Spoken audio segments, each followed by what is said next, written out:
Welcome back to HPP, the podcast that covers college basketball and the NBA draft inside and out. I am Rich Harris, and thank you for joining us again. We have another full house to finish off the second round of our mock draft. Cam Reel is with us. Jackson Anagi is with us. Drew Barton is with us. Jake Kopsick is with us. And another insufferable Duke fan, Christian Kramer, joins the show. Jake's a Duke fan. Christian's a Duke fan. Too many Duke fans on one podcast. But anyway, Christian's going to do some writing for us, and he's also sitting in tonight for this last 12 or so picks of the mock draft for Booney. So he's taking over as Booney's general manager. So welcome, Christian. How you doing? Would you like to say hello to everyone and introduce yourself? Sure, absolutely. Just graduated from Duke's MBA program this past year. I got to see a couple of the guys up close and personal, and love the NBA, love the draft, and can't wait to talk a little bit. All right, great. Good on you. All right, so let's get going here. Next up is pick 46, and that's the Atlanta Hawks. I am picking for the Hawks once again.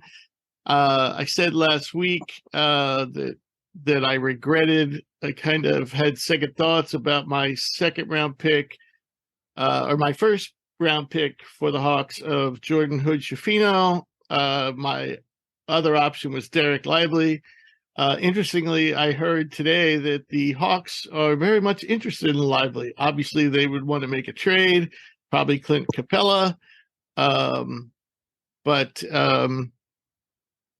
But there's nothing I can do at pick 46 to fix that. So with this selection, I went for pure upside because I didn't see anyone that could help a contending deep club like the Hawks immediately.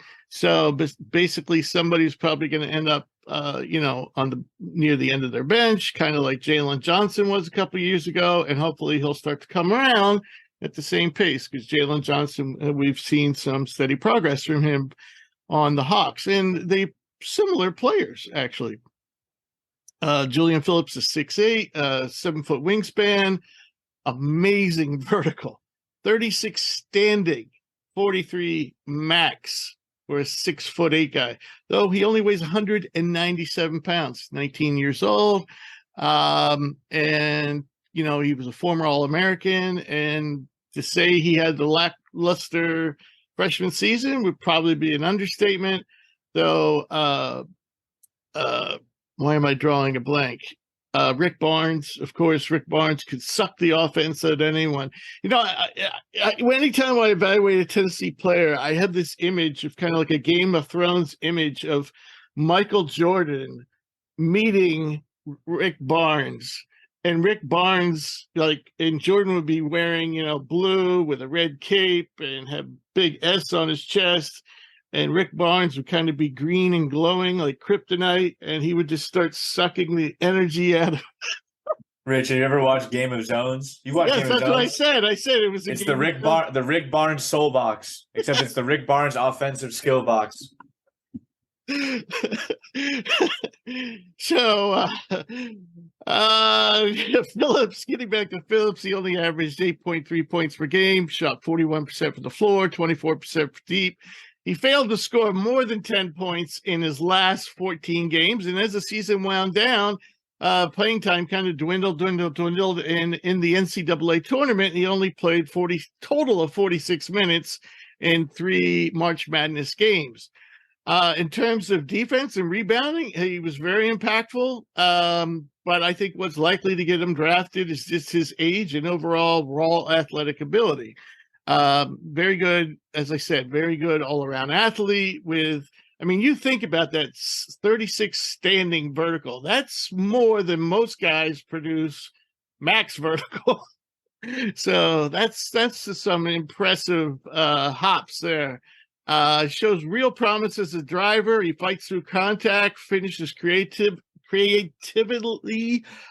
with hang time, makes good use of his offhand.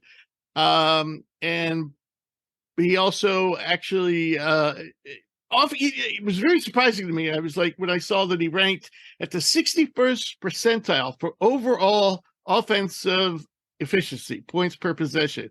And I'm like, how the hell did he do that with those kind of numbers? But then it hit me. He gets fouled on 22% of his possessions, and he makes 82% of his foul shots. So that's another plus. He draws a lot of fouls, and he makes his foul shots. He was really good in two specific areas at Tennessee, scoring in transition and on putbacks. Nothing exciting there. 68th percentile in one and 98th in the other. Shows some potential as a playmaker. He makes some good reads off the bounce, but he wasn't a prolific assist man this year. And what I like the most is he's an in-your-face defender that moves very well laterally and is tough to shake. He had the 6th best defensive rating in the SEC, and that's saying something, especially for a freshman. So what don't I like? He's skinny. And even though he's not afraid of contact, his lack of bulk and muscle affects his game in a lot of ways. His shot is not broken, and I think it will improve with more reps, but he made just 26% of all of his jump shots this season. Of course, most of them were threes. And then mainly due to a lack of muscle and some wild attempts, like with runners, he was poor at the rim this season, just 41st percentile, and that's including runners, which I said he could be wild about. He made just 51% of his shots around the basket, which is far below average. So basically a very limited offensive player, very talented defensive player who's definitely got to put on some weight. So Cam, you're a UT graduate. I'm sure you've seen Phillips plenty. What do you think? Man, the soul box was in full effect with him. I don't know what happened offensively. He is definitely one of those guys where we can look back 5 years from now and be like, how the hell did he go in the second round? Right? He's got all the physical tools. He's got some feel. And defensively, like you said, Rich, he's really strong. Definitely switchable, can really go. He's probably more comfortable as a wing defender than he is in the paint, which I like as far as those guys that are 6'8 plus. For a guy that can really jump, not a ton of dunks on the year. But it does seem like at the rim, if he's not dunking it, he's more likely to miss it than anything. Of course, that could be an indication of the fact that he's just getting fouled out there constantly. No, I really like his game. I would have loved to see him have more of an offensive role at UT. He really just wasn't out there down the stretch. We didn't get to see what kind of improvements he's been making. The jump shot is kind of wild. It's not a lot of times that you see somebody shoot 82% at the line and have that much of a struggle jump shooting. So I really think that's an area that you're going to see almost instant improvement in from him. He's got the touch. He just needs the reps to get it in game. Yeah, I like him. I like Phillips a lot. All righty. So moving on to pick 47, we have the Los Angeles Lakers, and Jackson is on the clock for his favorite team. How did we get a Lakers fan on our podcast? How did that slip through the cracks? Yeah, after picking Kobe Buffkin at 17, I have the Lakers going with more of a specialist and someone who could probably help out maybe a little bit more immediately than Buffkin, and Seth Lundy at Penn State. 6'5", 6'10" wingspan, 23, so a bit on the older side. But for his strengths, I would say good shooter, be a really good shooter off the catch, catch on the move and rise up pretty quickly. Pretty high percentile-wise in spot up, off screens. Overall, offensively, just had high statistics overall. Over 80th percentile in points per shot in most jump shooting categories, 93rd in jump shooting, 80th catch and shoot. So I think that'll be somewhere he really helps the Lakers. Also, he had pretty good measurements, although he's only I've seen like 6'4", but I think in the combine 6'4" without shoes, so 6'5" with shoes. So favorable. He also has a long wingspan at 6'10" to go along with that, so that will help him guard some bigger wings. And he has enough weight, I think, and strength to be able to guard also bigger wings that'll help him with that, along with the wingspan. One weakness I have for him is just his defense. He's not the quickest of players. He get burned at times by faster guards, and again didn't have huge statistical output on defense with only averaging about 0.75 steals and 0.58 blocks per game. And as well, his first 3 seasons at Penn State only shot about 30.7% when guarded from three, but that shot up to 38.4% during his senior year. I think he's shown that his shooting is pretty legitimate, but that's just a concern that he's not. We'll see like how good of a shooter he actually is. But I think that it's a good fit for the Lakers. I know in that series versus Denver, there's a couple close games and maybe a lot of kickouts and ball reversals, and then it'd be like Rui Hachimura and Dennis Schroeder shooting those wide open looks, and it just go cold for a lot of stretches. So I think having another good shooter on the team would definitely help them out. Yeah, I think Lundy. Watch. I watch Penn State a lot. I watch Big Ten a lot, and I think Lundy is what modern NBA is all about. You got a 6'4" guy with, like you said, without shoes, long wingspan, competes on defense, and one of the best shooters in this draft. Tested out really well at the combine. Yeah, I think he's a great pick. Perfect spot for him, and I think any team would be happy to get him in the second round. So now we're on pick 48. LA Clippers. This is their first pick. Cam, they had pick 30. Oh, you took Gigi Jackson. We ended the show. Right. We ended the show with a half hour about how bad South Carolina was. Yep, it needed to be said, Rich. Yes, it did. Yeah. So for the Clippers, I think this is a team that is really lacking in youth and athleticism. Not a ton of guys that can get to the rim. Actually, if you look at their shooting numbers, pretty much everything is jump shooting, mid-range and three. So, late second, I'm looking at a guy that has that raw athleticism, is maybe a little bit of a proven commodity. And so, looking at the board, I was thinking about Ricky Council a lot. A little bit of a Twitter darling just for the high-flying dunks. But I like some of the other things that Ricky Council brings to the game. He's 6'6", plus wingspan at 6'9". He's pretty solidly built, as you expect for an upperclassman. And at Arkansas, he was one of the few upperclassmen that had regular minutes. And there's a ton of Arkansas guys in the draft. Somehow Ricky Council was like the team leader.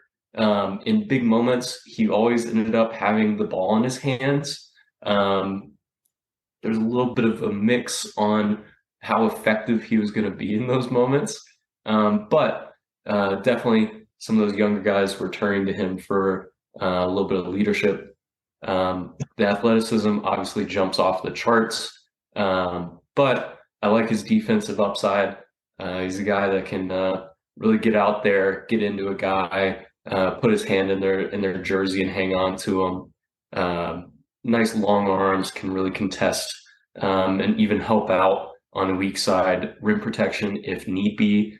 He can really punish smaller guards with his lateral quickness and his strength. I really like that about Council. And then offensively, the jump shot's not really there. He's still taking it. So it's a work in progress. But in terms of his offensive game that I think will really translate to the NBA level, I like his attacking downhill play style. He's a little bit herky-jerky with the ball in his hands. Uses a lot of spin moves, half spins, hesitations. He has this wonky, kind of bow-legged crossover that he'll use on bigger players. And he has really nice touch within that 10, 11-foot range. Nice floaters, turnaround jump shots. To me, there's a little bit of like a raw DeMar DeRozan in there, where outside of the paint, there's not a lot really in his game. There's not a lot in the bag. But once you get in tight, in close quarters where the strongest athletic guys really thrive, he's got a couple moves that maybe he can translate to the NBA. And I can see him maybe slowly growing his game out further and further away from the basket. To do that, he's going to have to overcome some really rough shooting difficulties. He's solid at the free throw line. He's just short of 80%. So it's not out of the realm of possibilities that he develops that jump shot over time. But he was just 27% last year on a pretty solid number of attempts. Right? He was still taking that shot even though it wasn't going down. He had a little bit of a knack to hit the big ones, but he would also brick a lot of them. There's a lot of mechanical issues with that shot as far as his jump shot goes. His head position is weird. He kind of drifts with his head. He kicks his feet out a lot in front of him. Very high jump on his jump shot as well. And he really shifts from left to right. You'll notice this when he shoots free throws as well. He's right-handed, but the set starts from the left, kind of like a young Lonzo Ball. It's really funky, but I think with a good shooting coach, maybe we can work that out. But I like the defensive tools and the interior scoring.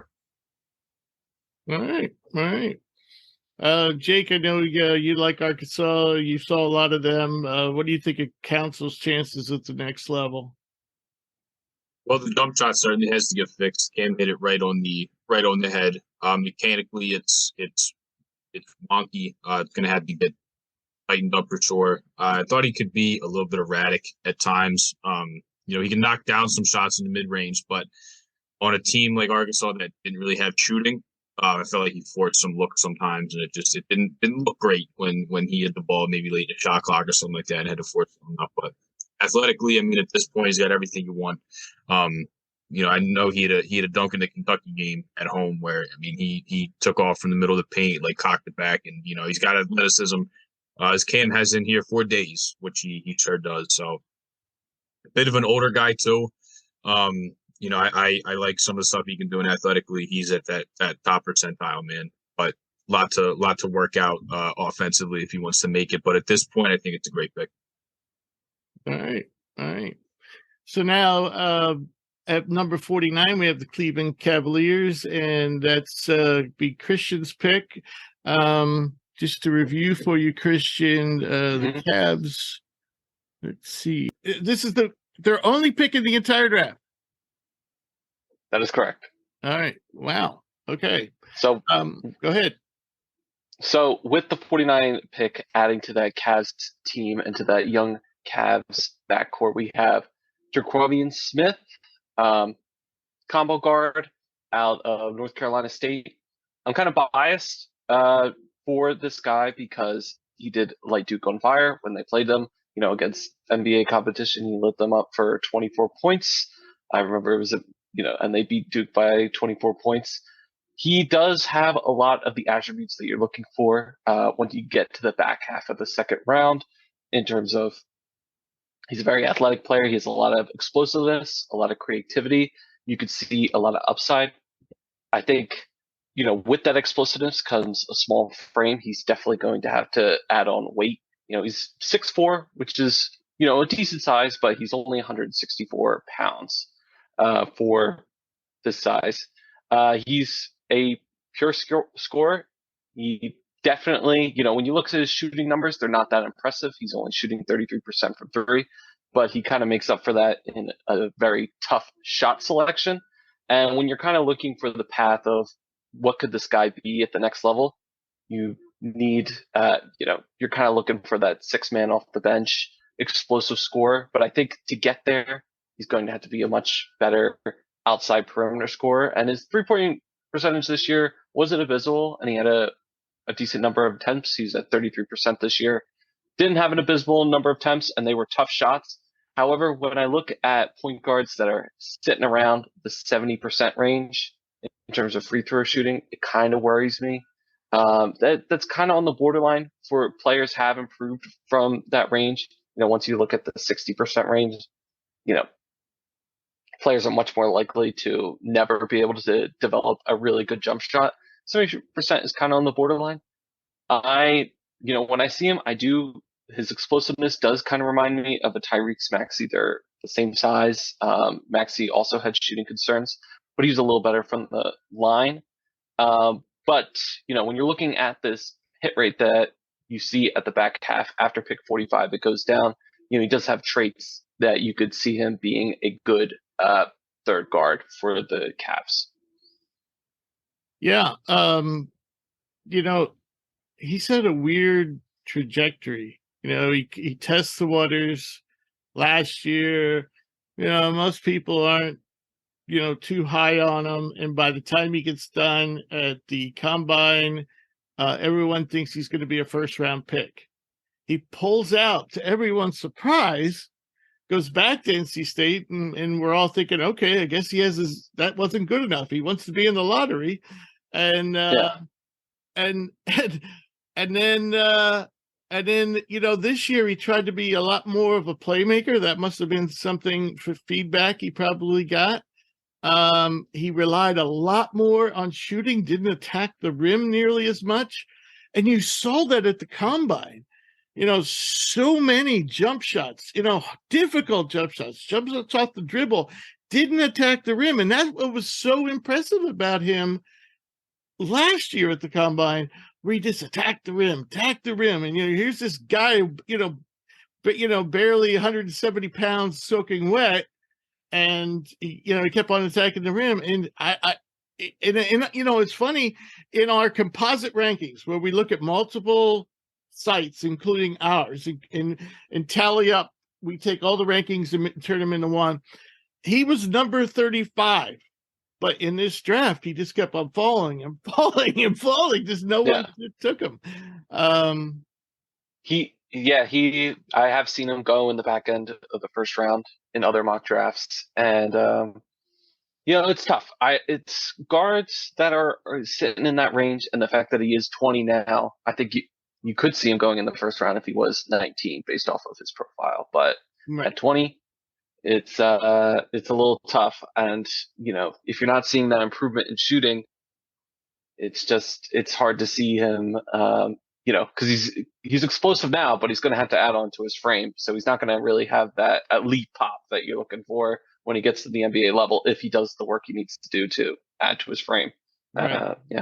I just think that personally, my feelings are that this is kind of a steal at this spot. And I think part of the reason why he was such a crappy shooter was shot selection.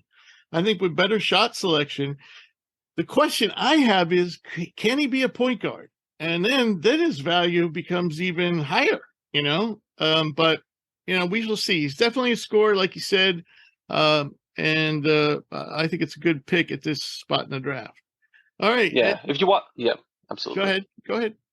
Oh, when you watch him, that does back up. He has very tough shot selection. It's just sometimes when I kind of grade that against the free throw shooting, and it's just, if he was shooting up by like 80%, then I would be like, oh, it is tough shot, right, and he's going to improve a lot more. But I get that. I understand, and that makes sense. That's a number we always want to see. For a big guy, 70%, not bad, but for a guard, you don't want to be at 70%. Yeah. All right. So at pick 50, we have Drew picking for the Thunder. Drew, who do you have for our old buddies team? So for Connor's, for those who've been longtime listeners, for Connor's OKC Thunder, after going kind of through their roster, we know they have a lot of really talented young guys. A position of need, or a position I feel like they can get better at, though, is kind of that second unit guard. Right now, it looks like Trey Mann's the only guy that's really in that position. And I feel that Isaiah Wong out of Miami, for those who've been listening, I've been a Miami guy, is a player that can come in and fill that need as a veteran player, an ACC reigning player of the year, and a guy who's just really experienced. at playing high level basketball at this point. Right off the bat, I believe Wong is a legitimate 3-level scorer, mid range at the rim from three. He's viable pretty much from any point on the floor. He leaves college having averaged 14 points per game on a 44, 35, 81 line. So he improved throughout his time in college, which you like to see. And overall, even from the jump, this guy's always had a knack for putting the ball in the basket. I believe Wong's a big time, quote unquote gamer, and he showed a willingness to lead a team. He has a Final Four and 2 Elite Eight appearances on his resume. He helped get Miami there as a mid-tier seed in the tournament, particularly 2 years ago when they made that run. I don't think a lot of us saw that one coming. This year, they were a little bit more favorable. They had a little bit more firepower, but still, to get to that, the Final Four as a 5 seed, it's pretty impressive. He's grown as a playmaker to me as well. That's something that I really like to see him add to his game. He looked a lot more comfortable as a facilitator. He had 10 games this year, 4+ assists. And at the combine, he looked really sharp. He had 11 assists to only 3 turnovers. And combine play can always be kind of a mixed bag because it's almost more like an all-star game where you're kind of just playing free-flowing basketball. There's not really sets and whatnot. So it was really nice to see him be able to take on that role, create for others, knowing Wong can always kind of get his own shot when he wants it. He played well in pick-and-roll situations, especially with a great roll man in Norchad Omir on the roster. I think he's comfortable operating as both a scorer or passer when he's the ball handler. He'll look to make that pocket pass, kick it out to a shooter if he's coming downhill, or if he comes off the screen and he sees an angle, he'll go to the basket, look to score, or stop and pop, which is really nice to see that diversity. Again, we always talk about it. Pick and roll is what the NBA lives on, and he knows how to operate in it. Defensively, I think he's competent. If anything, unspectacular. I don't think of Isaiah Wong as like a defensive force. I don't think he's bad by any stretch, at least going back to what I've watched, but I don't think he's going to be a great defender. So I kind of had that as both a strength and weakness, I guess, even though I have it in the strengths. He's a crafty player who has a knack for taking and making tough shots, and that's something we just got done talking about that with Smith. That's something I think you have to look for in these second-round guards, these bench guards, is can they come in and have the ability to get hot and maybe spark up an offense, especially if maybe the starters aren't getting it done, and that's in Wong's range of outcomes. We've seen him have big games. You don't leave the ACC as the player of the year without having a knack for putting up points, especially in big bunches at times. And I think he's constantly improved as a shooter during his time in Miami. I went through every single year. You look at the overall 3-point percentage, it got better. He did struggle in catch and shoot drills at the combine, but he did really well in the dribble and off, like on the move shooting. And I think that just really highlights this guy's ability. He's at his best when he's just kind of playing basketball. He's free flowing. He can kind of get into a rhythm, maybe take one dribble, rise up. That's where he's at his best. Now, you look at weaknesses, he doesn't have a great assist to turnover ratio. He had roughly 3 assists a game to 2 turnovers. He also had 5 games this year, 4+ turnovers. It's not terrible. I don't think he's by any stretch of, a big turnover guy, but there's just moments where I think the lightness of his frame, he was the 3rd lightest player at the combine this year. Sometimes I think people were just able to kind of get into him and make life a little more difficult, which led to maybe kind of weaker or sloppier passes that just kind of got tipped around or intercepted. Shot selection can be an issue with this guy, and I think this is a thing we see with a lot of these second-round guards. He shot under 30% from the floor 8 times this season. If you go back and look at his game against Drake in the tournament, against Pitt late in the season, the 2 games I watched, but you just go back and look at his game log, Georgetown and Syracuse as well, he had really bad outings. I mean, I'm talking like 1 for 10, 1 for 11 type games, and some of that's just because he's going to put shots up, and some of those shots are a little bit questionable, and when they go in, they're great. When they don't, next thing you know, he's shooting 14% from the floor and kind of shooting Miami out of games. He's not overly athletic. I think he has an average first step. Scoring one-on-one won't come as easy at the next level. I think he was a bit reliant on pick and rolls at times to get by better defenders and kind of get to his own spot, which has its pluses, but there's going to be times when he needs to be able to create for himself off the bounce, and I don't know if he's quick enough to do that consistently. A big one is I don't think he's a multi-positional defender. He's going to have to be sticking with point guards and shooting guards. This is not a guy you're going to want being switched on to other players, particularly along the wing or, God forbid, a big. He's relatively light, doesn't have a big wingspan, doesn't have a huge vertical pop. So he's going to really be guarding 1s and 2s. This is not a super switchable defender.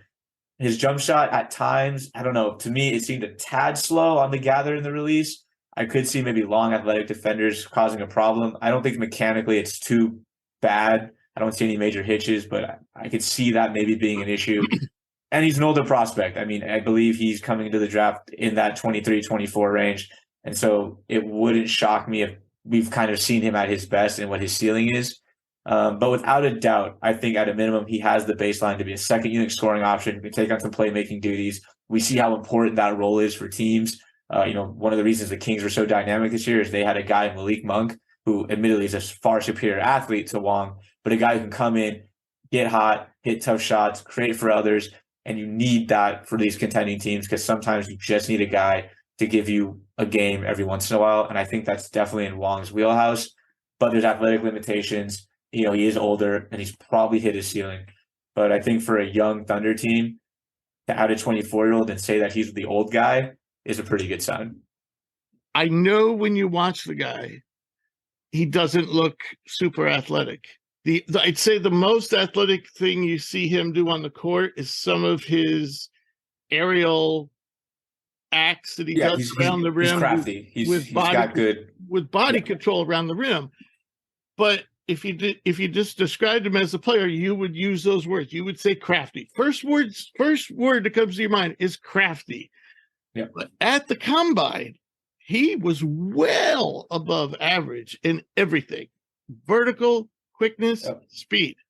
So I don't know. But yeah, I get it. Eye test says not a great athlete, but at the combine tested out well. Now, so a lot of times that doesn't translate to the basketball court. What you do in the drills doesn't translate to the basketball court, but just thought I'd throw that out there. All right. So we have pick 51 and we have Jake on the clock for the Brooklyn Nets. You haven't picked for the Nets since 21 and 22, correct? Yep. So I took Nick Smith and Keontae George, or Keontae George and Nick Smith in that order back to back with the Nets. So at 51 here, they have some bigs. They have Claxton. They have Day'Ron Sharpe. I just took two guards. But I'm going to go with Jordan Miller here. I'm not really worried about team fit. I mean, at 51, he's a good athlete. I don't think there's anything that he does like poorly, so to speak. I think he does he does everything on the court pretty well. For a small Miami team, had to play big, could grab boards, had almost average 7 boards a game. Good athlete, 6'7", I guess a little slender on 195, but has a wingspan near 7 feet, which really helped him out. Transferred from George Mason to come to Miami, and his last year in college, he's a 5th year, played really, really well. This past season was way better than he was the year before. Averaged a career best 2.7 assists. Like I said, just does a little bit of everything. He can cut a little bit. He can pass a little bit out of, I guess catching it at the nail. He can grab a board and create an assist. He does pretty much everything well. And, I think he's, as an older guy too, and a guy who does all that, he can come in, and even if it's only 10 minutes right away, I think he won't necessarily like hurt you, so to speak. Like I think that if he was to come in and just play a couple spot minutes for you, I think this is a guy that could certainly do it. Questions about his 3-point percentage. Now he did shoot over 35% this year, not on a ton of volume. Is a bit of a slow release. Does get it up pretty high though with that his lift and his wingspan. But, I think there's a little bit of improvement for his shot mechanics. But shot pretty well from 3 this year, albeit on a small bit of attempts. But does a lot of things well, can defend different positions, can grab rebounds, can play in smaller lineups. And he's an older guy, too. Like I said, he's a 5-year guy playing at 3 at George Mason and then 2 at Miami. So he's an older guy as well. But at this point, if you can get a guy that can help you right away, I think that's kind of what you're going for here. So I like the Nets taking Jordan Miller. Can really do everything for you. I don't think like I said, I don't think there's one thing that he does bad. He can do everything at a pretty solid level, can help you out, can play spot minutes right away. And at this point, I think he'll take that. Yeah. Pretty far off our draft radar at the beginning of the season. I don't know, probably in the 300s, maybe mid 200s, somewhere in there. And I can remember, there was a point in the season where Drew and I were on the show and we asked each other out loud, I don't know who asked whom, but is Jordan Miller the best player on Miami? And I know he was the most consistent. Well, Omier was very consistent too, but he of the wings in the guards, Miller was the most consistent. But how interesting is it, Drew, that we have Wong going at 50 and Jordan Miller going at 51? I like both of these guys. I thought about Jordan Miller. It was one of those ones where I was like, I think Miller's more of a kind of hands and everything kind of, we talked about Colby Jones much earlier about how like he does a little bit of everything. Mhm. Whereas I think Wong is more of the bankable off. You know you're gonna get some offensive spark, but I like both, and I really like the point, Jake. This guy played big. I think Rich, we talked about like he was listed at 6'7", and we're like, that seems pretty damn big for him. So to see that at the combine, he was at that 6'4" range. He played big for this team, and like you said, was consistent. I think both of these guys are going to be dudes that just stick around because they're veteran players. They do things well, and I don't think there was a wrong pick. I like both. I was a big Miami guy this year. Yeah. Past 2 years. All right. So now we're back to Christian and pick 52 for the Phoenix Suns. Are you going to go with – see what you've done, Christian? We've had just ACC player after ACC player after ACC player. Who are the Suns with their only pick of the draft taking here? Well, believe it or not, their only pick since 2021. We are picking Keontae Johnson. And, I assume they're going to be dealing their picks next year. So this could be their only pick. They're pinning their hopes on, this is their only For use. the next 10 years. For the next 10 years. So we got to make this one count. This is the guy that I'm most excited to talk about. Obviously there's been a lot of health concerns with Keontae Johnson. Tough to kind of evaluate that. It's a freak accident. I kind of remember, it harkens back to, just reading back up on the story, reminding me of that Buffalo Bills safety this year. Right. Mar Hamlin. And, apparently he's going to play football again. So right. I guess well, Keontae had an infection, so a little different. It was right. He had myocarditis. So. Oh, okay. That's a good point. But I guess it just goes to show that players can still play. But besides all the medical concerns, this guy definitely can guard 4 positions. He's a 4-year athlete, so he is 23, getting up there, but he has the shooting. He's tall, or he's not tall, but I think he's at least 2 standard deviations for somebody who's 6'5", as strong. For somebody who's 6'5", I think he's probably he's point guard height, but I think there's no way he's not going to play the 4 in the NBA. And I think that potentially, just with his size in the playoffs, when one-on-one becomes much more important and shot blocking gets a little bit on the decline, I think he could possibly, I can envision him playing the 5. I mean, if we're talking about the back half of the draft with the hit rate so low, you got to think of multiple ways that players could possibly get involved. Right. I think his shooting is for real. I think that, turnovers are a big concern for him, but at least I do see, an attempt to, get better with the playmaking, and perhaps either he can expand upon that. Maybe he has goals to be a Draymond Green type player. I feel like that's kind of, if the NBA is going to keep getting smaller, maybe he could be that type of player. And he's trying to improve his playmaking, but, or he can just retract that a little bit, stay within himself. I think that could be really helpful in the NBA level. A couple years ago in 2021, or before the incident happened in December of 2020, but he was starting to be talked about in the back half of the draft, and now you're getting him at 52. I think that it's a good value. I think that he would fit well with the Suns, have a small role, be a defensive dog. And if they're going to get rid of Ayton, and they're going to have a much more, which I don't know, but if they're going to have a more switching system, which I think would fit with Durant and Booker better, then he would be the perfect player. Perhaps he could make an impact this year.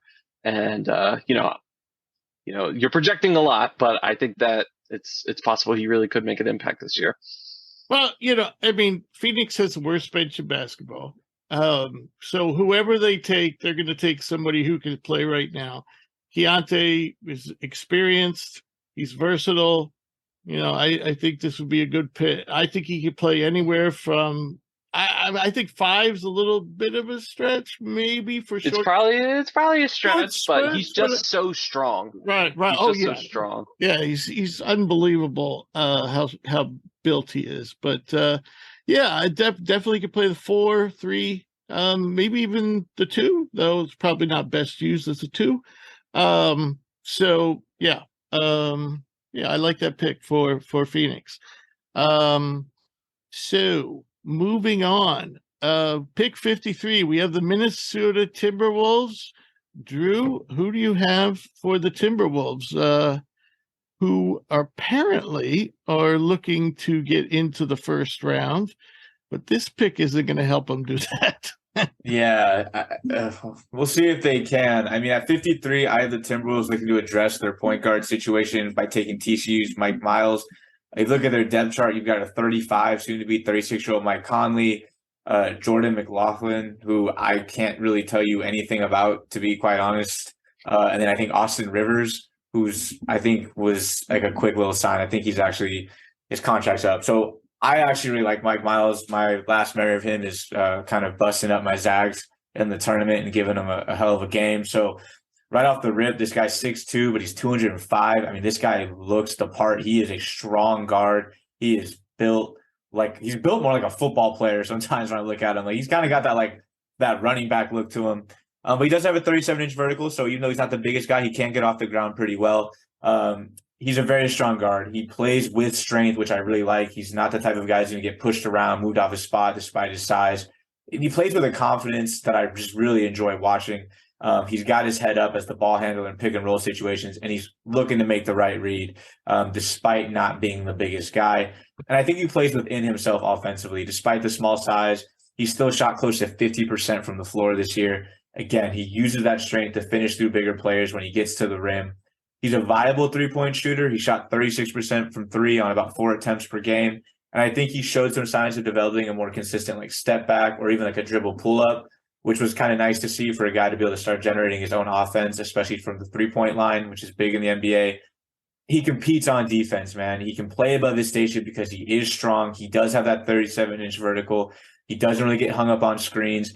He's not going to be a lockdown perimeter defender because he just doesn't have the size to do that. But this guy's going to fight you. He's going to compete, and you're not going to be able to kind of bully him, set hard screens on him because he's got the strength to fight around and move around those.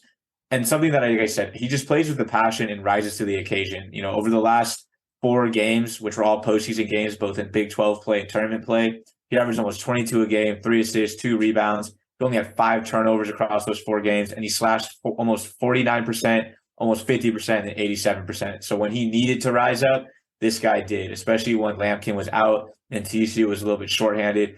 Mike Miles at 6'2" said, "Get on my back. I got it. I'm going to get us as far as I can go." And he played really well against some really good teams.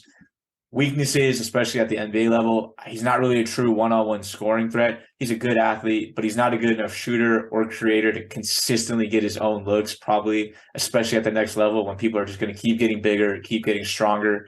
He's a streaky shooter from deep. He did shoot 36%, but he's just as likely to have a game where he might go 0 for 4 as he is 5 for 6. He had 6 games this year where he attempted 2+ threes and made 0. And he had multiple games, I think 4 or so, where he was 0 for 4 and 0 for 5. He's best when he's taking 2 to 3 attempts, hitting 1 of 2, maybe 2 of 3, 1 of 3, keeping defenses honest, but not relying on the 3 ball to get his buckets. His size does lead to difficult finishes and altered attempts at the rim, or he'll kind of try to force a stop and pull up for a kind of a runner or a floater because he's not big enough to get to the rim through somebody. He was only 29% on jump shots this year and 28% on catch and shoot. He's going to have to become a better threat off the ball to really validate his presence offensively. And I think this is a question you just have to ask. As a small guard, you're always going to be a target on defense. Teams are always going to be testing you. So can he hold up night in and night out? NBA athletes and NBA size are a completely different beast, even compared to the top college divisions. We know that. But I think Mike Miles is a competitor. I think he's a good basketball player with a good feel for the game. He's done a good job of building his body, coming in with a physical frame that's going to be able to make up for what people might be concerned about from the height department. And I just like the energy this guy plays with, man. I think the Timberwolves could use a little bit of that because their point guard room, in my opinion, is kind of a mess. Mike Conley's well on his way to aging out sooner rather than later. And I don't think there's another guy in that rotation that you really trust to take up minutes. I would rather bank on a guy who's a gamer and does have a good resume and a competitive conference if I had to pick somebody to fill in that role. Jordan McLaughlin. He's a solid all-around guard. He's never been spectacular at anything, but I think you would call him a gamer as well. Mike Miles, one of the fastest players in this draft. I think the question becomes is, at his size, ideally he'd be dishing out more assists and be hitting more threes. So that's what it's going to come down to. I think he has to improve at least in one of those two areas, to stick around. I do think that he's actually, from the games that I saw and the clips and going back and watching, he does make pretty good reads. I think in some situations it was just guys not necessarily hitting shots, but I do feel like he has a pretty solid feel for the game. But I do agree that he's going to have to really pick one of those two categories to become more consistent. If he can be a 36% shooter from three and remove those 0 for 4, 0 for 5, 0 for 6 games from his resume and just consistently be 2 for 3, 1 for 3, 2 for 3, 1 for 3, I think he'll be all right. Right. Yeah, it's always tough to judge a point guard when he's also the best scorer on the team. TCU was a dreadful team from the outside, and then they lost Lampkin. So, yeah. All right. So Cam's got an interesting pick. One of the sleepers in this draft. Cam, who do you have for the Kings at number 54? Yeah, Rich. So if you just looked at his box stats, or even just did a little deep dive into Jalen Slauson, you would probably think that he's a lottery pick, just off the numbers, right? He's 6'7", 6'8", 210, solidly built. He can play 3 or the 4. He's a point forward. That's how I would really describe him. He can handle the ball a little bit. He's a good passer. Rebounds very efficiently. But he's also one of those guys where the stats look great, but there's not a whole lot of buzz on him very high in the draft. And so I think he's one of the best value picks that you can get in the second round. I was trying to think of a comparison I could give for him. I think at the NBA level, he's a lot like a Kenrich Williams, where you kind of throw him in for a little energy, a little passing, a little rebounding. He shoots pretty efficiently. That's actually one of the areas, one of the few areas where I kind of question his development. He shot about 40% this past season from deep, but he's a real developmental story. This is a 5-year, he's a super senior. Came in as a freshman shooting just 16% from 3. And in this previous season, he finally made that near 40% mark, right at 39%. But he's been up and down over the course of his years in college.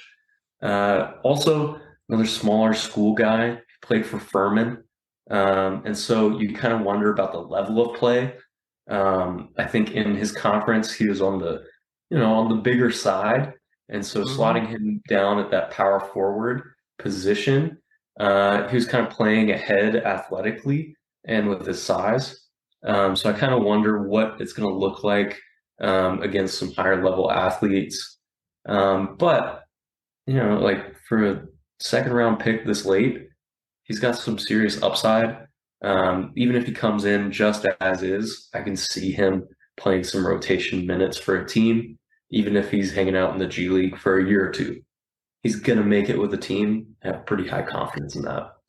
Ooh, almost forgot too. 2 blocks, 2 steals per game. Yeah. That's impressive. He's a stat sheet stuffer. Oh, yeah. All righty. So the Pacers. I have the Pacers, had originally 5 picks, consolidated to I think one late first rounder and one second rounder, Drew, to move up in the Yeah. first round? I moved up in the first round, yeah. Yeah. That left me with 4 picks, and I probably should review those. Pick number 1 was I had 3 first-round picks with the Pacers.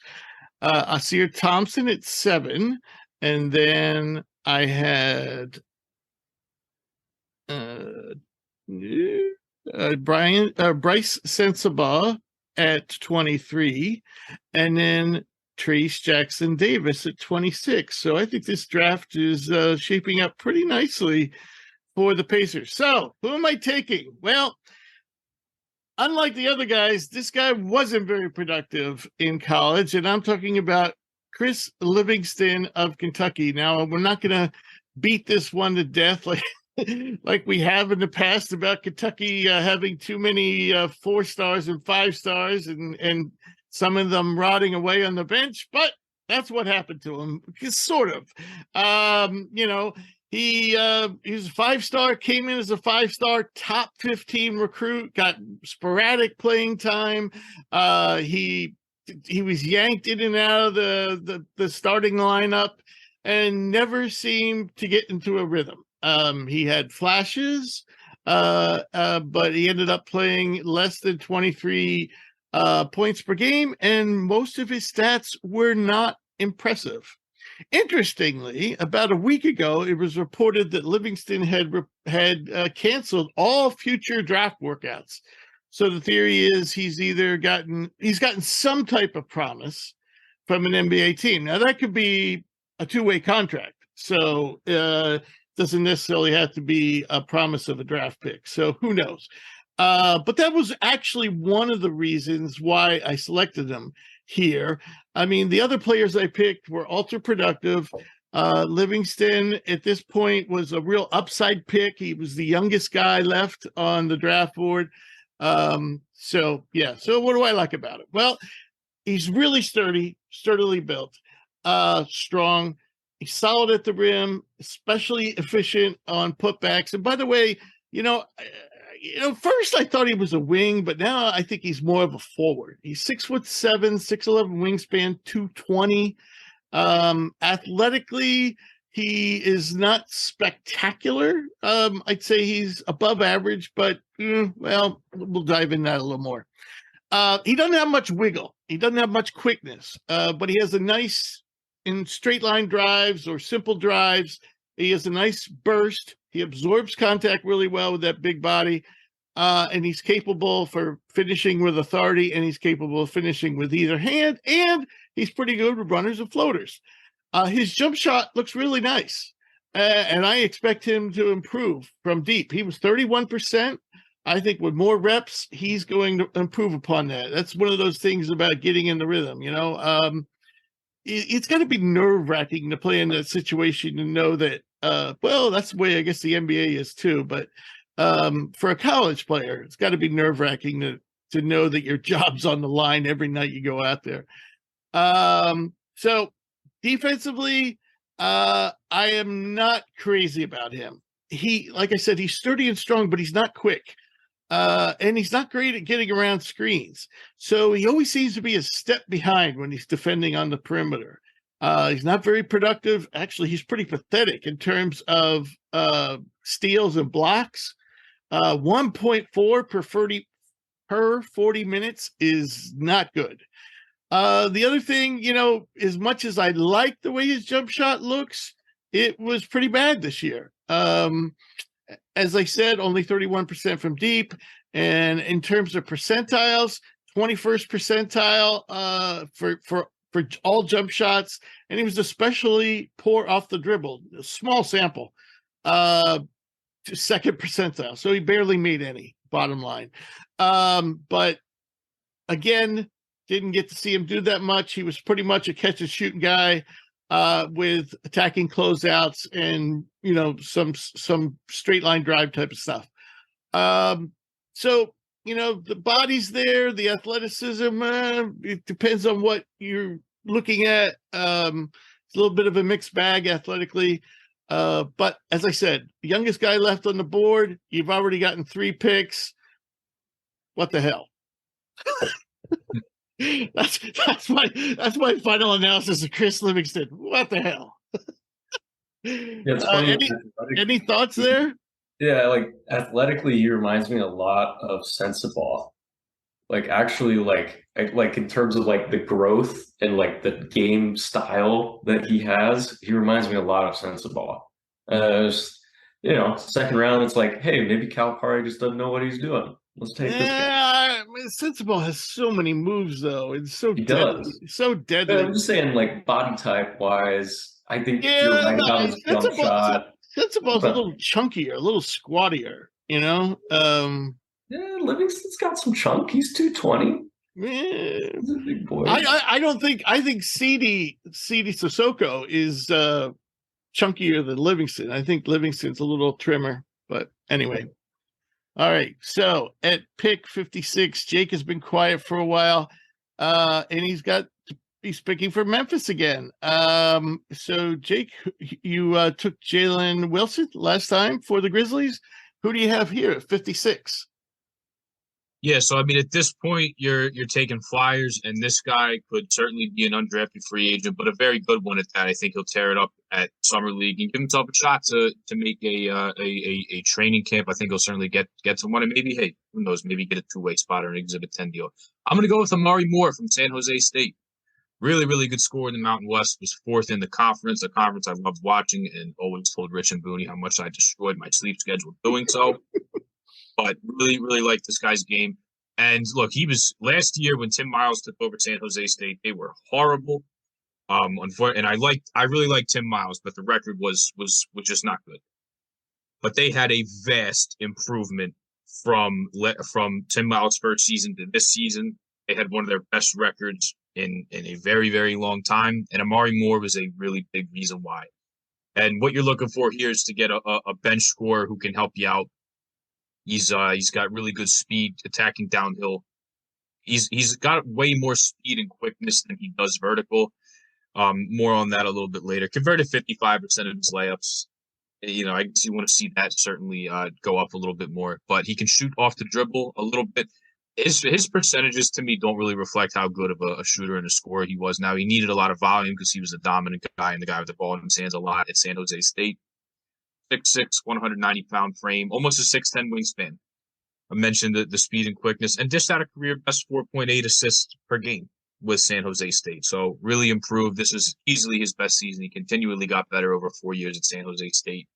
Getting to his weaknesses, you look at his measurables in terms of vertical and explosiveness, they're not nearly as good as his lane shuttle drill and lane agility and stuff like that. However, you watch some of his dunks he had in game, and you might think, well, where do these vertical and, where do these max and standing vert numbers come from? Because he actually is a pretty damn good athlete when he's on the court.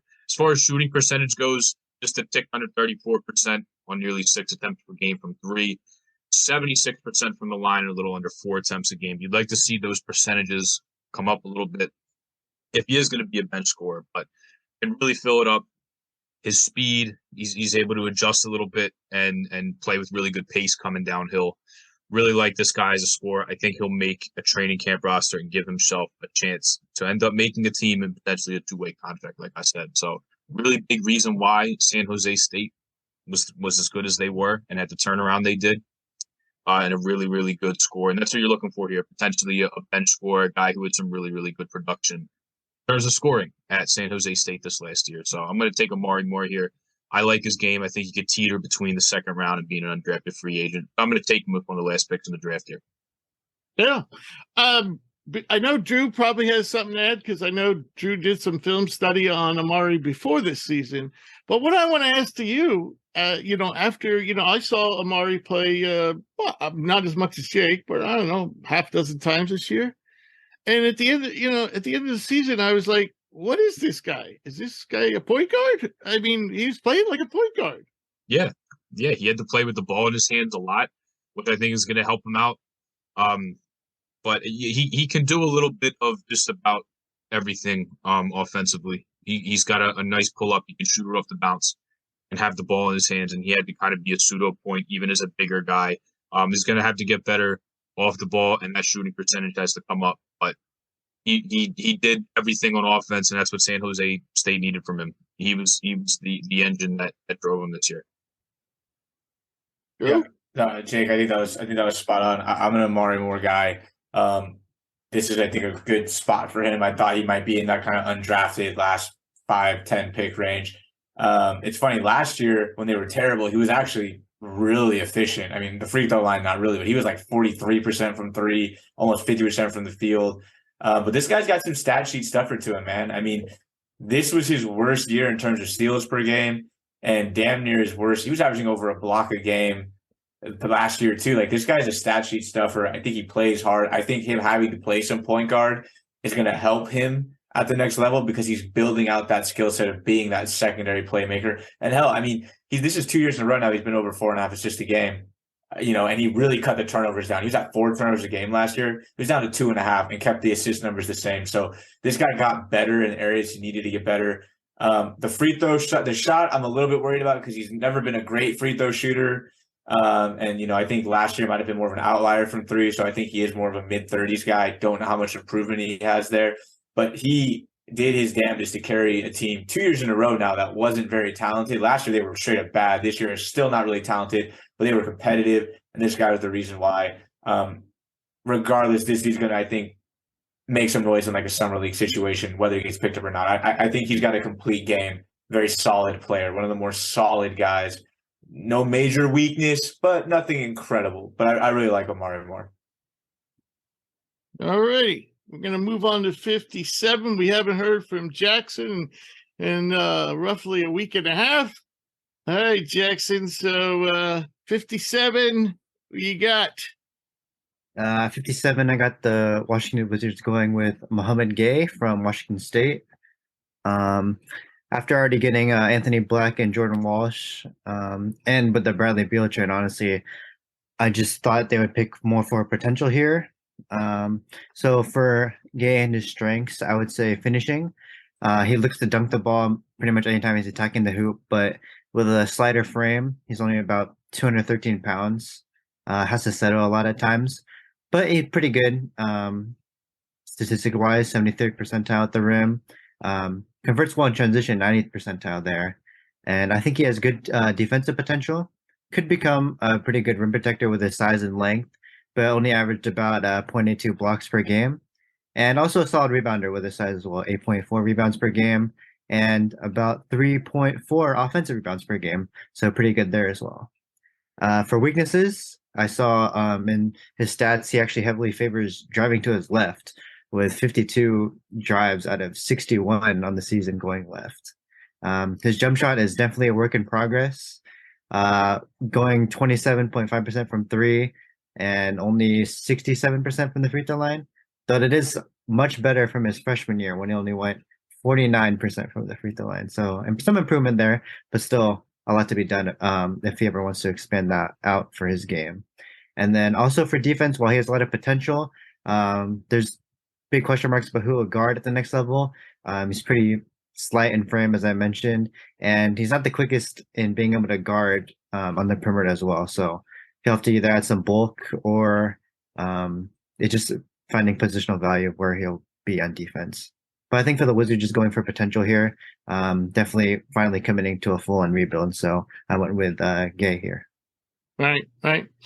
One thing that's bothered me about Gay, who's always been higher on other people's draft boards than mine, is neither of his seasons has he averaged a block per game. Close, if you want to round up, but for his size, he should be at least at 1.5 per game.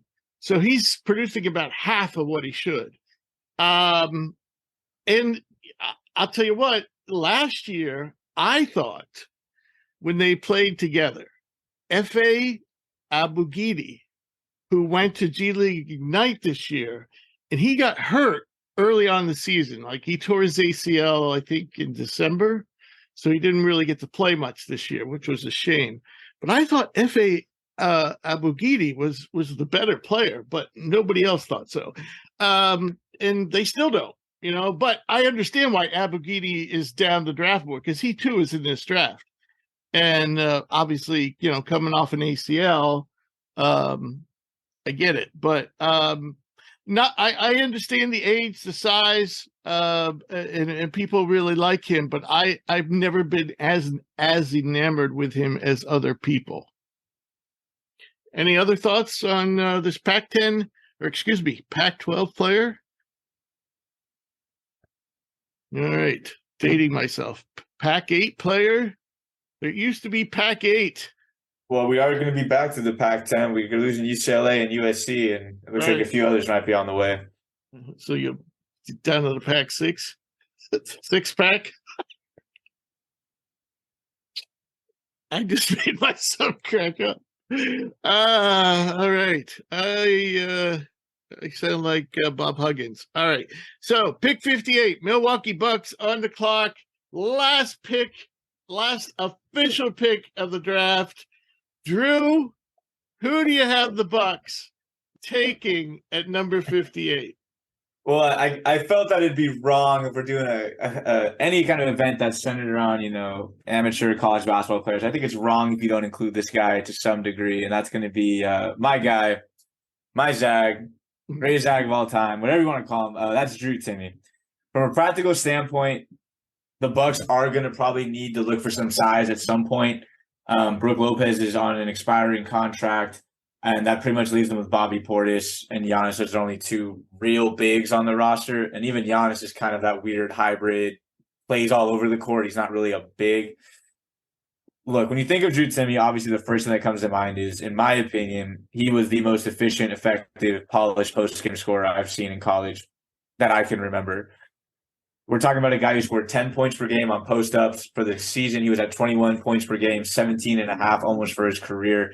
He shot 60% from the floor, so he's super efficient. This is a guy who's a great finisher with either hand. He's got a vast array of up and unders, hook shots, drop steps, fakes, spin cycles. I mean, he has pretty much every post move. Once he gets that ball in the key, whether it's on the block, in the middle of the paint, you've got to be very, very disciplined to guard him because he's going to find a way. We talked about craftiness with guys like Isaiah Wong or Colby Jones. This is the craftiest dude, at least around the rim, in my opinion, in college basketball. He's going to find a way to score. And he does have a 7'2" wingspan from the combine. So he does have long arms. He's got that length. He's going to be able to get around defenders. He's he's great in the pick and roll, in my opinion, as a finisher. We just talked about that. But even as a passer, I think it's a very underrated aspect of his game that when he's diving to the basket and he gets the ball, he makes quick reads to kick out to shooters. He's a good high-low passer. We really saw that on display with Chet, where he was just feeding him over-the-top passes, getting guys the ball down the block if they had good positioning or mismatches. He knows how to read a defense when he's the roll man. He can pass out of those situations. And while the post game's great, he also has a capable floater kind of runner as well. So it's not just at the rim. There's that 10, 15-foot range. He can still score pretty efficiently, in my opinion. I think Timmy's a strong rebounder. He does get moved off his spots. He rebounds more of a Kevon Looney type rebounder where it's positioning, it's strength, boxing out. It's not going to be explosive, vertical, get up there and grab rebounds, Dennis Rodman style, anything like that.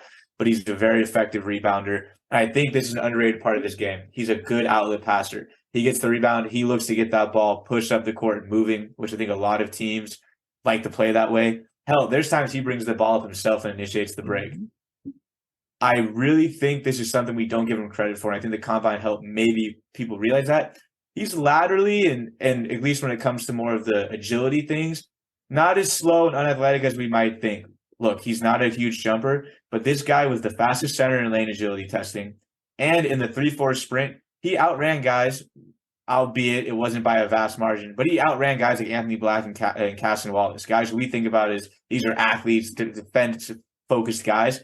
So Timme will take the ball, and hell, he'll start the break himself. He's done it at times. Sometimes that can get a little sketchy, a little dicey. We'll talk about that later. I think another underrated aspect is by all accounts, this dude is an absolutely great teammate and leader. You go back and look, guys like Chet, Corey Kispert, Andrew Nembhard, Julian Strother, Anton Watson, all guys that are either in the NBA, have been on NBA radars, all speak incredibly highly of this dude. He's the consummate locker room guy, consummate teammate. And he's a big-time performer with a competitive edge, man. This guy shows up. You look at his tournament outings recently, there are a lot of games that they don't win without him. This year is a prime example. Everyone's going to remember the Strother shot. People need to realize if Timme doesn't go for 36, that shot means nothing and they lose by 20, probably. TCU as well. He hit some big shots and brought them back. Memphis last year, down 15 at the half, he comes out and scores damn near 20 in a row for them with step back jumpers, with 3 balls. You know, he has had high levels of success against top athletic against talent. Jalen Duren. That's what I was just getting to. In his last 3 years, where he's really been kind of the star of that show and really on the map, he had 25, 14, and 4 on 63% shooting against Duren in the tournament. He had 25, 7, and 3 on 47% shooting against Jalen Williams in Arkansas, which was an athletic team. And they lost, but an athletic team. Against Evan Mobley a couple years ago, he had 23, 5, and 4, 53%. And against Noah Clowney in Alabama this year, that team of athletes and size, 29 and 10 on 67% shooting. The guy's just a good basketball player, whether you like to admit it or not. I know people have their opinions about him. When you get to weaknesses, right off the bat, shooting is the biggest concern. I think we've all known that. He only made 19 threes in his Gonzaga career. I think he only attempted or made 4. He only made, I think, 4 this entire year. He did hit big-time shots against TCU and Memphis. As I mentioned, he hit big threes and would go 1 for 1 when he really had to. But the questions still remain. I'm still interested. We've talked about this, Rich. Can he just not shoot, or did he not shoot because Mark Few understood that what he had with Timmy was so dominant in that postgame that he's like, that's all I want you doing? Because the runner, the floater, he has some touch. That 15-footer might be there. We just never really had to see him utilize it. Unfortunately, at the combine, he didn't really alleviate those questions. He was 50% overall in the shooting drills. Not great. Athleticism is obviously going to be a concern, particularly on defense. I think his biggest weaknesses is when he got put in those pick and roll situations. There were times he was like a traffic cone. He just couldn't recover in time. Smaller guards got to their spots. He doesn't provide rim protection. He's not going to be a guy that's getting up there batting shots. He was at his best defensively when he had Chet Holmgren or Anton Watson kind of helping him cover up when he had a really good defender, Watson, who's kind of a do-it-all, switch everything kind of defender, and Chet, who was a rim protector. That's when Timmy's at his best. His biggest offensive strength is the post game. Are teams going to commit post touches to a power forward or center who's not a Nikola Jokic or a Joel Embiid or a Giannis? And that's the question. It's a dying breed in the NBA, if not a pretty much dead breed. So is he going to be able to use his best skills offensively if teams aren't going to be looking to get him the ball in those situations outside of a couple pick and rolls? And he's not a great free throw shooter. He's career 66% from the line. He got to 70%, I believe, 2 seasons ago. But he's got to be a lot closer to 70% because there were games where he would clank quite a few and was well at like 60, if not under 60. He would hit the ones that mattered for the most part. UCLA was an exception, but that's going to be a problem, especially for a guy who wants to play physical down low. So, look, I love Drew Timme. That's a known thing. I think a lot of people who like college basketball love Drew Timme. I think he's great for the game to kind of bring back that throwback style. He's a great personality. He's a great dude. I think there's a shot. I think people are, again, starting to see like, oh, Kevon Looney can be effective. And Nikola Jokic has a role. These not supreme athletes who are maybe a little bit more specialized, who play basketball hard. They're good teammates, play the right way. I'm not comparing them to either of those guys. They're all different players. But I think Timmy's going to find his way. And, man, if this guy gets into a G League situation, I feel so bad for us to guard this dude in the G League. This guy will terrorize the G League, and that might be his pathway there. But I love Drew Timme, man, and I think he deserves a shot for all he's done for college basketball. Is anyone else tearing up? I shaved just for this. Yeah, Cam. I told you. I told you. I love this. Cam, I'm so glad you brought it up. I was gonna do it no matter what, but I'm glad you brought it up, man. It's a crime against basketball if Drew Timme does not make the NBA. For the past 2, you could argue 3 seasons, he was the best player in college basketball. Like, without a lot of argument. Really. He is dominant in the post. And it's all with flip shots and perfect pivots. You guys make fun of me for liking Kofi Cockburn. Okay? But the fact that Drew Timme is even in the conversation for going into the NBA is just a testament to the fact that the post matters. It is a powerful position on the basketball court. As it turns out, it's good to be next to the rim. There's no reason that he cannot be a major contributor to an NBA team. He is too efficient, too talented, too skilled. Yeah, I need to buy you a goddamn beer whenever I can. I think you're in luck. I don't think there's any way he gets past the Lakers at 47. That's just such a Laker thing to do. I feel like they're and I just read an article that that they are interested in him, and that's all I need. I feel like it's definitely a Oh Lakers my pick. God! If No Timmy goes lie. to the Lakers, I don't know if I'm gonna do myself. Yeah, I would hate that too. I'm gonna be on No suicide lie, watch, though. man. If Look, he can Pau ball. I don't know Gasol why had played college basketball, he would look a lot like Drew Timmy. So How if about there's a fan Sabonis' base that can backup? get behind it. Yeah, Sabonis too. He's basically Sabonis. Yeah. We're seeing Oh, so many guys, man, and it's like, and I look, he's my favorite player for my favorites, all that stuff. But like Cam said it best, like we've just watched a slow, pudgy guy dominate the NBA. I'm not saying he's Nikola Jokic. Nikola Jokic is generational. Nikola Jokic is going to go down as one of the all-time greats. That's not what I'm saying. But if he has 40% of the impact that Nikola Jokic has with passing, finishing, maybe gets a little bit of a touch shot around the rim, being a teammate, you don't want that on your team. That can't be an asset to an NBA team. That's just where my mind's at. Like he has to be 40%, 40% of what Jokic says, he's an asset to an NBA team. As the first or second big off the bench in a 15-minute, 10 to 15-minute role type situation. And you see where it goes from there. Alrighty. So that winds up the 2023 HPP mock draft. However, we're not done. Don't go anywhere, because what we're going to do here, we'll rattle through these quickly, but what we're going to do, starting with the 3 teams that did not have a draft pick, we're going to pick an undrafted free agent for each of those teams, and then we're going to go through each one of us, and we're going to pick an additional undrafted free agent. These are guys we think that will fit in on the NBA, have a at least deserve a shot at the NBA, two-way contract type guys. So Jackson, we're kind of going in order of worst to best with the 3 teams that didn't have a pick. That's Bulls, Knicks, Sixers. You got the Bulls. Who is your undrafted free agent for the Bulls? Yeah, for the Bulls, I have them picking up Hunter Tyson. I know you said you like him a lot as well. I think he's one of the best. I love his stroke, and yeah, great shooter. Great shooter off the catch. I think he's versatile. Will be able to set a screen, pick and pop. Great moving off the catch, 3-point shooting as well. So also a good finisher at the rim. Can finish with both hands. Has the ability to dunk it home. 95th percentile at the rim. And also a solid rebounder as well. 9.5 rebounds per very game. good rebounder. Yeah. Yeah. And as far as weaknesses, I would say just defensive quickness. If he plays like on the perimeter guarding those quicker guys. And then over his first 4 seasons, he wasn't as great of a shooter as he was in his 5th season.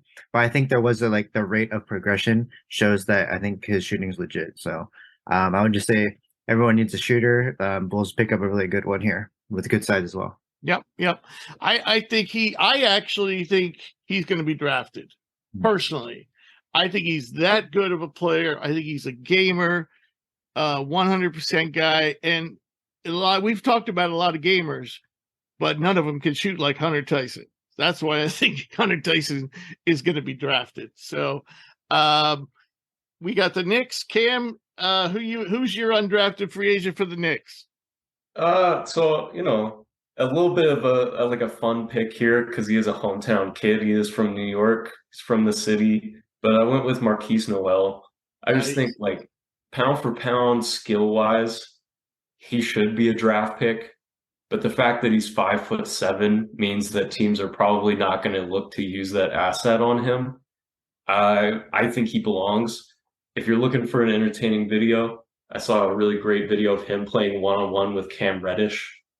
So, if you're concerned about the size, check that out because Cam Reddish looks like he's grown. He's like 6'10". Okay.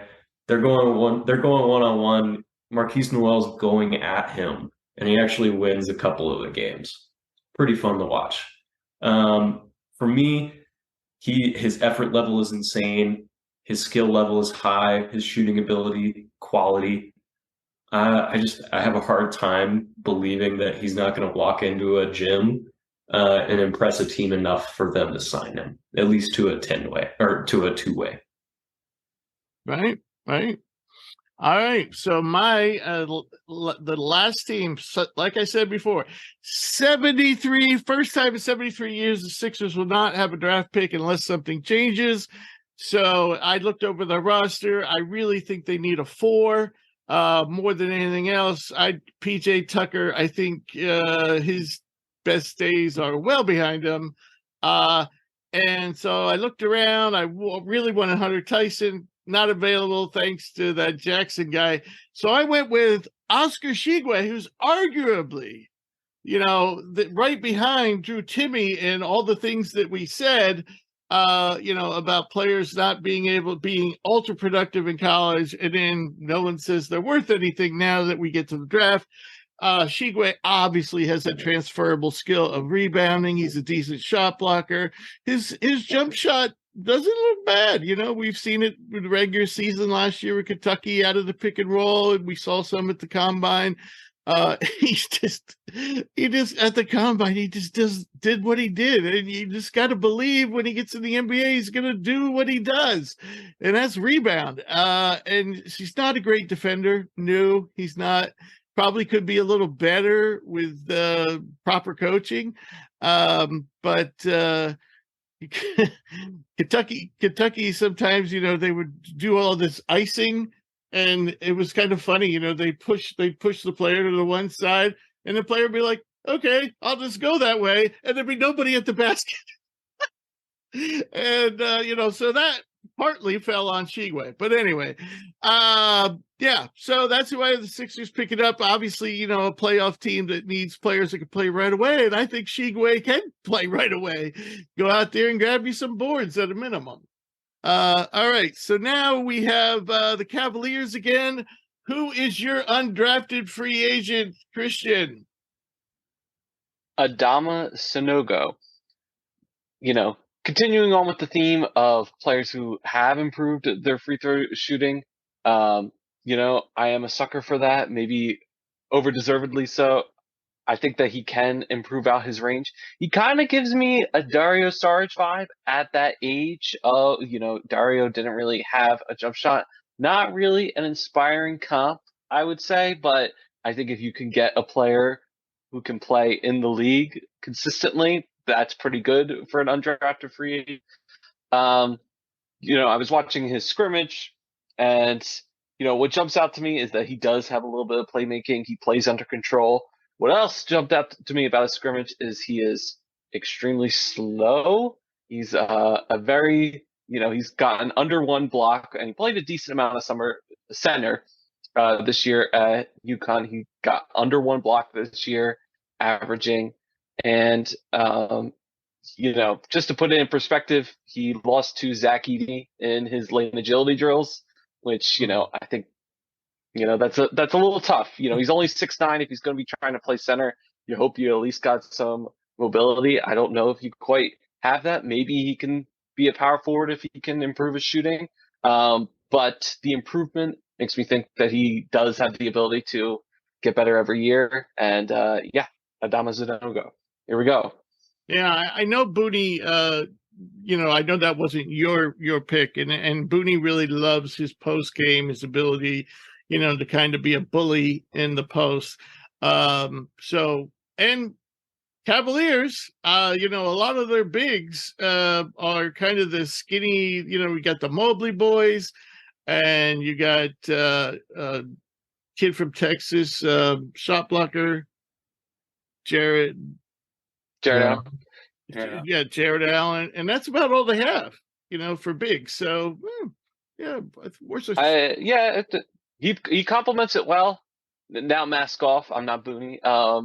It is just, it's always tough for me seeing like that role player who has the ability to post up. You don't really see that a lot in the NBA. That's just not a valued skill for somebody who's a marginal player. And I think that's kind of what happened to Dario, unfortunately. It's just his playmaking. He wasn't valuable enough to have the ball in his hand. And even though that was kind of intriguing, it just didn't really work out. I mean, major difference, though, in body types. I mean, Sanogo is big, muscular, Yeah. He They're about the same weight, but yeah, right, he's a lot stronger. I Cyrus was believe that. very, very slender at that age. But yeah. Yeah. All right. So Golden Oh, State, yeah. Drew, I see you signed a free agent for the Warriors. Who did you sign? If I picked up a fan favorite of the show in terms of his game, Jalen Pickett out of Penn State. We've talked about this, especially with the new CBA and with the way the NBA is going, is teams need to look for guys that can contribute. I know we've had people on Twitter come at us, not aggressively, but about like, oh, how is he not going to get drafted? And I think it's a combination of age. I think it's a combination of just the athletics just not really there. But look, man, this guy's a good basketball player. You look up his career stats in college. Literally every year he got better at his scoring, his overall point output. He got better as a passer. He got significantly better as a rebounder. He got marginally better as a free throw shooter, 3-point shooter, and just overall shooter. Pickett knows how to play the game. He's 6'4", 210, so from a physicality standpoint, it's not like he's super small. He won't look out of place on an NBA court in terms of just his stature. And he stuffs the stat sheet. I mean, this is still a guy that averaged almost 1.5 steals per game for his career. Didn't really turn the ball over. I mean, he gave you almost 7 assists and only 2 turnovers a game. He knows how to play. And when I think about the Warriors, an aspect of their dynasty that has been kind of forgotten is that they've always had a really strong stable of wings/guards coming off the bench. It was Barbosa, Livingston, Iguodala, Gary Payton, DiVincenzo this year. I mean, guys who just kind of fit a role. They don't overwhelm you. I mean, Iguodala out of that group is probably the most, highly sought. But even as he's aged, you can't tell me Iguodala is the athlete he was when he was with the Sixers or when he was with the Nuggets. So Pickett could come in and fill that role for this team better than most young guys. Obviously, he'll need to find his niche. He's not going to be getting 18, 7, and 7 again, but he can do things on a basketball court that just other guys can't. Talk about a playmaker. He got 7 assists a game and didn't turn the ball over. Doesn't really foul. I just really like his game. I think we all do. And this is the type of player the Warriors could use, is another guard, wing player who come in and just be a smart player, knock down a three, defend with a competence of team IQ and team defense, and play basketball the right way. So I think Pickett's route is probably going to be going to the Summer League. He's going to bust some people up there, and I think a team will give him a shot. I wouldn't mind if it was the Golden State Warriors. I was also looking at some of the other guys on the list. Jackson picked up Kamara, who I really like, and you picked up a couple guys that I like too, Rich. Pickett, to me, has a lot of Jalen Brunson in his game. That's a good comp. That's a good comp. I like All that. right.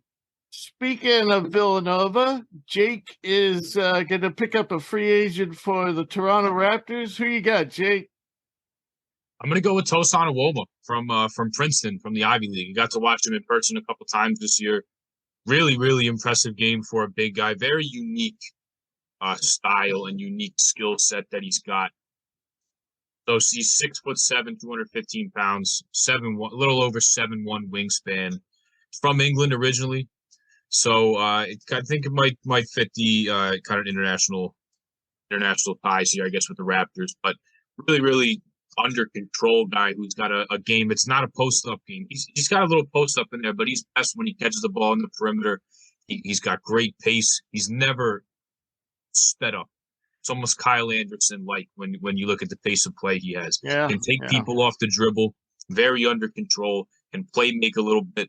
He will give big guys nightmares on the perimeter, guys that aren't used to playing out there. If a big will hedge a little bit, can defend in a pinch. You don't do that with Tosan. You got to defend him from the 3-point line all the way to the basket, and he'll get right by you. So with all that, he's got to shoot better, 65% from the line, 32% from three. His form's a little clunky. It's not very smooth, not very I mean, he just wasn't accurate, but it needs to be cleaned up and get a lot more efficient. Not really an explosive athlete either. So for a guy that if you play him as like a pseudo big, if you try to play him at the 5, you probably won't be able to get away with that. Princeton was because he was there. They had Keyshawn Kellman who he could play the 4 with. So he has a lot of volume playing as a 4-man and as a power forward. That's where he's suited best for sure. But not a vertical explosive athlete. Never averaged one full block over a full season. But lots to like about his game. unique in that you have a driver and a guy who wants to put the ball on the floor all the way from the 3-point line, but not much of a pull-up game, wants to get all the way to the hole. Got to clean up the shooting percentages, but a unique skill set nonetheless. All righty. So Jackson is picking up a free agent for the Los Angeles Lakers, apparently his favorite professional team. Yep. Who are you picking up for the Lakers? Yeah, I'll just have him picking up Tomani Kamara from Dayton. I think his best skill set is definitely a role player. Will have good defense, rebounding on any team, I think. 8.6 rebounds per game. Also for defense, 1.2 steals, 0.82 blocks per game. So pretty solid amount of impact on defense. I think he has a pretty unique skill set in that he's more of like an interior player with like a wing's body. 6'7", 7'1" wingspan. So I think most of his impact will be on the defensive side. But if he has a consistent jump shot, I think he'll be a solid role player that won't be able to really do anything or create with the ball in his hands, but definitely will be great off the ball as cutting, setting screens and rolling, as well as just playing hard in the defensive end. So yeah, I think he's going to pick up if he's not drafted. Right, he could be drafted. Kamara's Finnish, I believe. I think he's from Finland. Oh, I think he's Sweden. Is it Sweden? Belgium. Belgium. All right. I was Born in Belgium. I was on the right continent. But the one thing, when I found out he was 6'7", I was actually shocked because I thought he was like 6'10". And he consistently out-rebounded Deron Holmes, somebody we had well above him on the draft board. So just a side note there, but that might be more of a knock on Duran's game than a plus toward Kamara's. Who knows? We'll see. All right. So Cam is going to deviate from the path we've all been taking. We've all been taking these savvy veterans, crafty veterans. Cam's going for a little different direction for the Grizzlies. So I'm just, looking through some older boards, and I saw a name on there that hadn't been mentioned. I was like, what happened to that guy? So I'm gonna go with Mojave King. I'm picking him up for the Grizzlies, but I could, it could be any team. He came in, a lot higher on people's boards. I've still seen him as a draft pick in some boards. He's got some upside as a shooter. He was an Ignite guy. The percentages aren't going to blow you away, but he is an 80% free throw shooter. He had a couple of games for Ignite too, where he really got hot. I think, if I'm not mistaken, there's like a 7 of 10 game from three. Play well at the combine. Yeah. He's got the size for a wing. He's like 6'5", 6'6", somewhere in there. He mixes it up, rebounding, good frame. And two, I think these Ignite guys have to have a little bit of an advantage as far as undrafted free agency, just because they're known commodities to these front offices. It's pretty easy for them to go down and get background on these guys. And he's been training at an NBA level, at least a G League level, for a year now. So I think he might be able to make a rotation, but at the very least, he's getting a 10-day or a 2-way with somebody, I think. Right. I think, and this is probably going to shock everyone, watching Ignite last night, and this isn't the first time I've thought this, but to me, Mojave King is more explosive than Scoot Henderson. Mojave King, based on his numbers that he put out at the combine, is one of the best athletes in any draft. He just, he kind of knocked it out of the park, and that's what he is. He's a good defender. It's just his offense is just really, really shaky. Australian native or New Zealand native, right? Which is he? Australian or New Zealand? You think he's born in New Zealand. Born in New Zealand, moved to Australia. So that's how that worked. All right. So, all right. So this is it. Last guy, and I'm picking it up for the Celtics. I know for a fact that this particular gentleman, well, I'll say his name first. Drew Peterson of USC. He before the combines, the Celtics had him in for a talk and a workout. And so Celtics definitely are going to need some extra pieces. Probably need more help at guard than anything, but I just felt that they kind of had an issue at small forward this year with Gallinari being hurt. Now Gallinari's going to be back next year. Sam Hauser, I'd say he didn't get much of a chance. But the thing I like about Drew is basically he can play 1 through 4. He can play. He's almost 6'10". He's about 6'9", and he can play point guard. He can play shooting guard. He can play small forward, and he can play power forward if you want. So tested out much better than people thought at the combines athletically. Really creative shooter, creative passer. He's tall, lanky, doesn't have a lot of meat on him, so that's something he's going to have to address.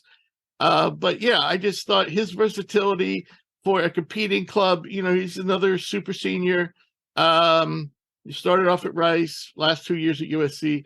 So yeah, I think Drew would be a nice fit on a contending team. Could be the Celtics, could be the Sixers, could be a lot of teams. Knicks. He just, a versatile player like that, it's not going to have a difficult time finding a way to fit in.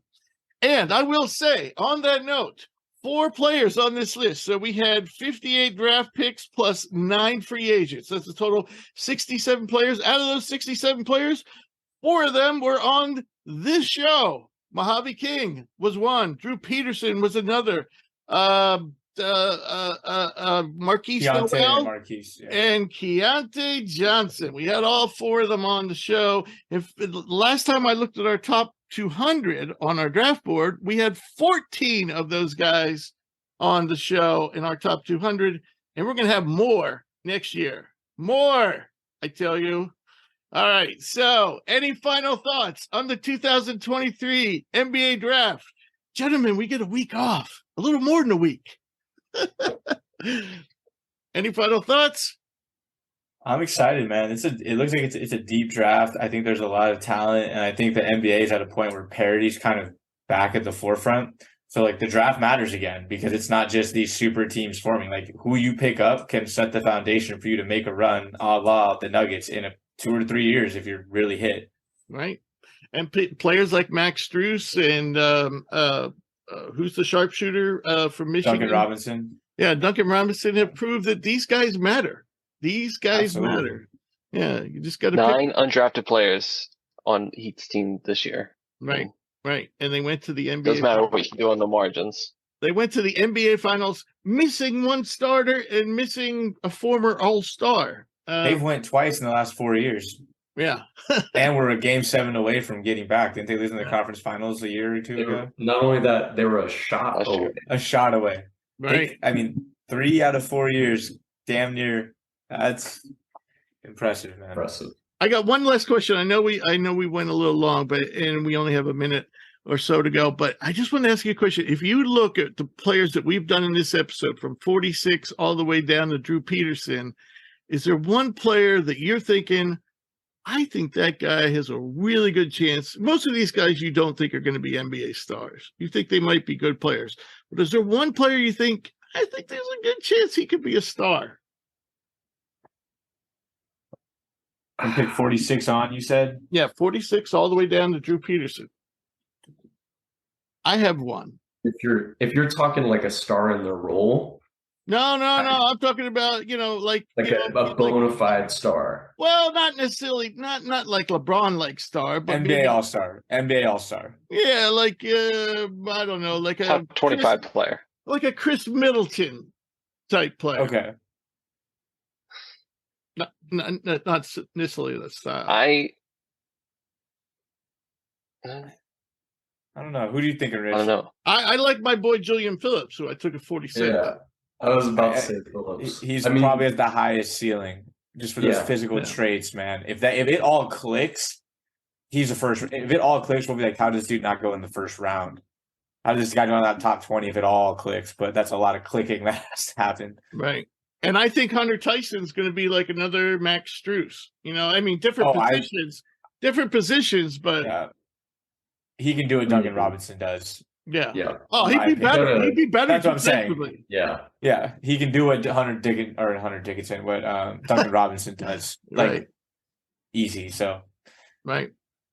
All right, gentlemen. Well, thanks so much for joining us. A lot of hard work went into this over the last 4 episodes. Really appreciate your effort. And we'll be, you'll see some of this stuff, folks, on our website in scouting reports in the near future. Once these guys sign on with their teams and we know where they're going, we're going to be pumping out scouting reports. So look for that. Great Foo Fighter shirt, by the way, Rich. Thank you. Diehard Foo guy. Yeah, me too. One of my favorite shirts. Thanks. All right, gentlemen. That's it for tonight. Good job, fellas. You guys.